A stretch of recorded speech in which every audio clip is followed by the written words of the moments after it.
Oromoon gaaffii abbaa biyyummaa gaaffii ofiin of bulchuu harree hin qabu.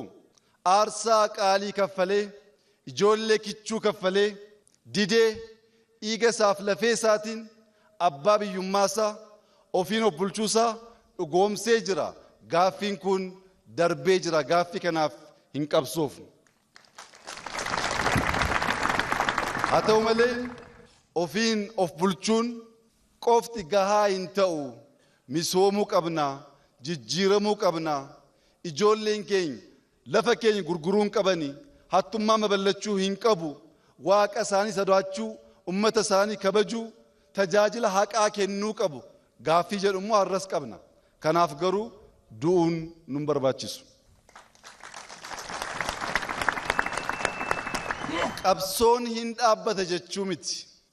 Qabsoon kaleessaa karaa nagaatiin yaada haaraa burqisiisanii mari'achuu dorgomuun hin danda'amu waan tureef aarsaa qaalii kaffalleerra. Dinneerra, mormineerra, qabsoofneerra, waaqa keenya qabannee mooneerra.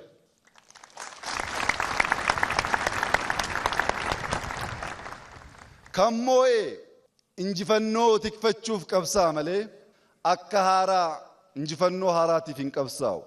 Har'a tokkummaan uummata keenyaa, tokkummaan saba keenyaa kan barbaachisuuf injifannoo aarsaa qaaliitiin argate kana tikfachuu, eeggachuu, tokkummaa Itoophiyaa, tokkummaa sabaaf sablammii, misooma biyyattii kana dhugoomsuuf yoo ta'e alatti kana booddee waa'ee afaanii, waa'ee Oromiyaaf Oromummaa, waa'ee sabboonummaa, waa'ee ofiin of bulchuu ajandaa qabsoo goonee hin qabsoofnu yoo ta'e har'as kaleessa keessa jiraannaa isa har'aaf isa borii hubachaa hin jirruu jechuudha.